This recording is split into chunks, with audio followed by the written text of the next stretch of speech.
This is section 2. In section 1, we talked about MVC and OOP in relation to Magento. And now we're going to talk about event-driven architecture. And we'll be going through this and taking a look at what composes an event-driven architecture system. And what I'd like to point out first, I guess, is that what's the point for having an event-driven architecture? Well, if you have a system that's as big as Magento, you often have a need to get access to the system in any of its various processes. So that really is a problem that EDA solves. Basically, anywhere in the application, no matter what's going on in the current stack of execution, you actually get a mechanism to access either members or processes that are going on in the code. Now, so the basic players in event-driven architecture, you have this, in Magento anyway, is the event, which is the thing that happens, as well as the observer, which is something that's actually watching it happen. And with observers, you get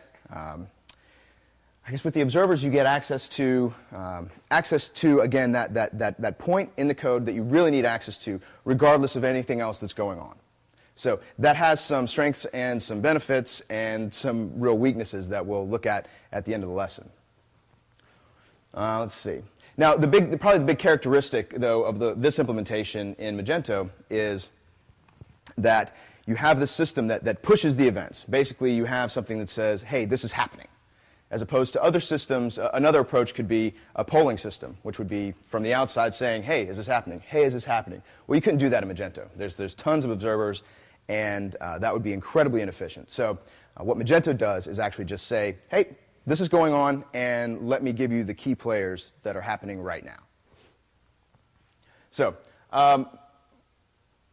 the advantages, of course, it gives you immediate access to.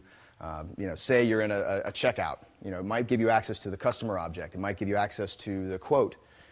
And that's great because that whole checkout process, as we'll see, is fairly complex.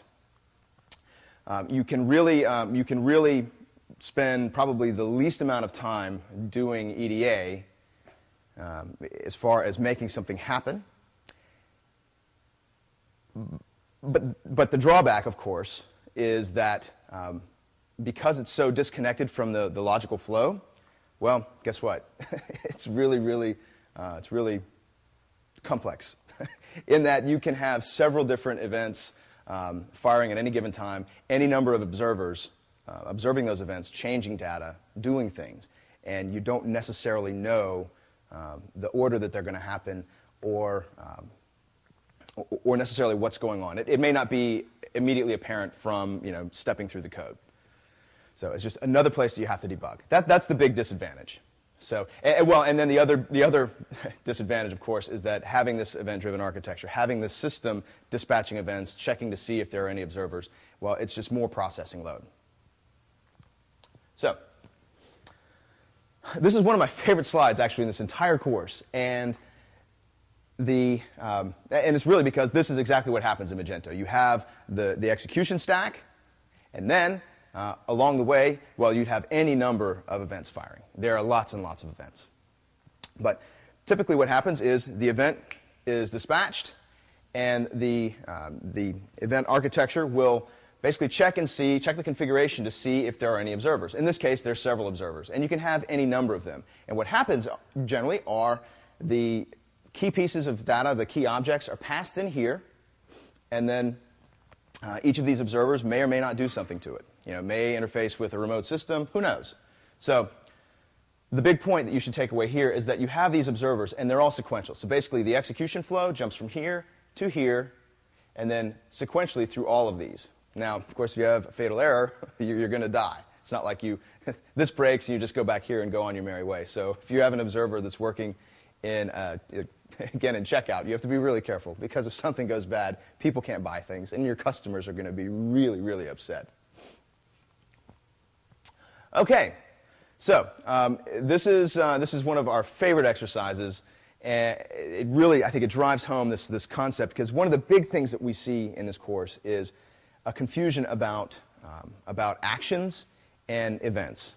So remember that the event is the thing. So we're going to divide you guys into 3 different teams, and we're going to discuss, we'll discuss these 3 different things. A soccer match or some other thing. We've used cricket. That you can take any of these and run with them. So basically we're going to have this environment that's analogous to Magento. Yeah. So we're going to have this environment which is analogous to Magento. So this ecosystem of the code. So you'll have a soccer match. You'll have cricket. You'll have a kitchen or a bar or a police station. The police station, by the way, is probably the easiest one to do because police stations have dispatchers. So what we're going to do is actually just look through the components and identify what's going on, what the dispatcher or dispatchers are, and what kind of processes that can trigger. So I'll divide you guys up into a few different groups, and we'll proceed.